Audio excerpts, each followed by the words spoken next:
He's got outside leverage on the wide receiver there. And outside leverage. So he's like a yard outside, trying to take away if he's going to be a flat player. Right. But there's nothing on the other side. In the middle, you're saying that? You are nothing on the. You're naked because Brisker's at the line of scrimmage, and Brisker's not helping you in coverage. You know what I'm saying? Yeah. So you're naked over there. If anything, he's got to cheat at a yard inside. That way, if Watts comes off and he wants to break inside, you're there already. Is that a mistake, you think? Is that something Dennis Allen would look at and say, hey, our technique there is wrong, our leverage is wrong? Your safety that's sitting in the middle of the field because he sees three receivers starts to cheat over. Take a look at your safety. He starts to cheat over, and when that release is inside and if it passes instantaneous and it's released, he's gone. All right. He's gone. Nobody can catch him. He's gone, so that's an alignment issue. Few things here. I thought you make a great point when you said, sometimes there's 5 plays here and there that are either made or aren't made that are the difference. And we have a tendency to zero in on the things that happen late. Sure. Are they any more important? I mean, I don't really know. I guess you could say they are. I think if you look at those leverage indexes, obviously, because they are late. Yeah, the clock dictates. We're going to get to that. Yeah. I just want to say this. There were, and I know Jurko's very passionate, and he was in the postgame about that final play and what went wrong. Yeah. There were, to your point, some things that maybe some plays that maybe had they been made earlier in the game, it doesn't come down to life and death and 4th and 1. And I don't know, but the first half was terrible. I'm glad to see how they adjusted and got better. Yep. But it was the worst offensive performance, not just of Ben Johnson's tenure here, but since Ben Johnson has been calling plays for 3+ seasons, now almost 4 full seasons in the NFL. It was the most inept offensive performance in the first half that we've ever seen in a Ben Johnson offense.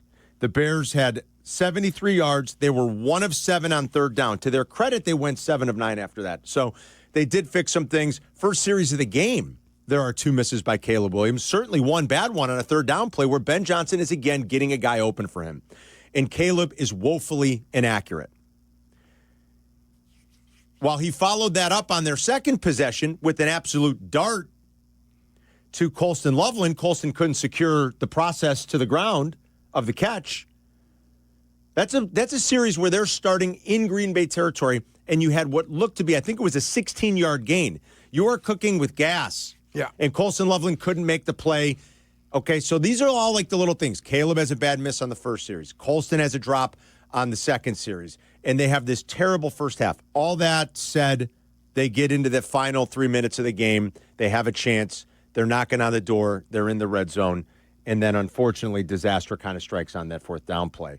And I know in the postgame and in our meeting, you were pretty fired up about Cole Kmet's effort on that last play. Right. I find it hard to blame Cole Kmet. I think you could blame Caleb Williams for 3 things that didn't happen on that play. Go ahead and list them. I don't know for sure, but it kind of appeared with his speed and his ability to run that he could have got the edge and gotten a first down and gotten out of bounds. All right. He certainly could have hit DJ Moore beyond the sticks for a first down. Okay. And he could have thrown the football when Cole Kmet was open, when the Green Bay Packers busted the coverage. Unless anyone think otherwise, the Green Bay Packers talked after the game about the fact that they totally blew the coverage. Mm-hmm. And Cole Kmet was wide open. Mm-hmm. So I would choose to do that before I blame Cole Kmet. But okay, go ahead and lay it out. He was never going to be able to run the ball unless he was Orenthal James Simpson. They had 4 guys out there. 2 of them broke up on him when they looked like he might have even thought about running the ball. 2 broke up to get him. And unless he's Josh Jacobs that can get away from 4 guys, our guy Caleb Williams was not going to do that. He doesn't know when to dive, and he doesn't know when to slide. So those are 2 other things that might have been a problem over the course of that football game. 2, DJ Moore was not an option. Why? DJ Moore was an option in the 11th hour at 11:30 after the decision to go deep to Caleb. Your right thing is that the throw was poor, and it should have been further into the end zone and maybe further toward the corner to get away from the defender who was in hot pursuit because he knows he's got to get back there because he's realized that nobody's covering this guy, and I'm the only guy that can get back there, even if it wasn't his coverage. It wasn't. He right. realized. Yes, he realized. Holy cow! Yes. he totally blew by everything. I believe Evan Williams busted the coverage, Right. and Nixon made up for it. I yes. got to get in hot pursuit. So your one correct thing that you did offer there was the fact that throw could have been a lot better. Going to his left, anytime you go to your left and you've got to try to throw, you've got to position your body at an angle to be able to get the ball where you want to get it. Was the ball underthrown? Absolutely, Carmen. 100% correct. That ball could have been a better ball. Absolutely. Once the ball leaves its hand and you see the trajectory, who's the only person that can go ahead and adjust to that football? Well, the Once receiver the ball looking leaves at his it. hand, the receiver that is looking at it, right? And so what does a receiver do? In this situation, it's Cole Kmet, number 85. What is a receiver then when he sees that football? It's his responsibility to put himself in a position where he can high point the football. High point the football. That means at his apex of his jump at 6'5" with a 30-plus inch vertical jump, he's the guy that's got to be able to go up there and find that football and go get that football. Okay? What was his reaction? It almost looked like he was like just hoping and praying that somehow the ball had enough juice to get to him. He looked like he was a punt returner waiting for a punt to come land in his lap where he could fair catch hear it. what you're saying about where that. he could fair catch it.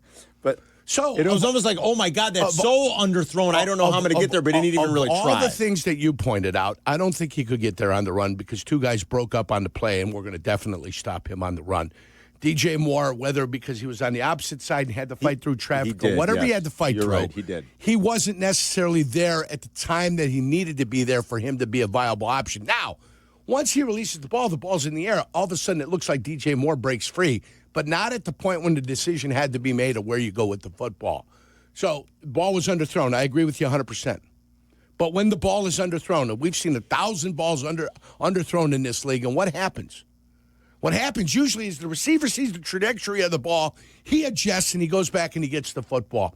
In this situation, that did not happen. And to look at it and to say, hey, Yerk, how do you blame Cole Kmet in this situation? Well, I think it's a combination of blame.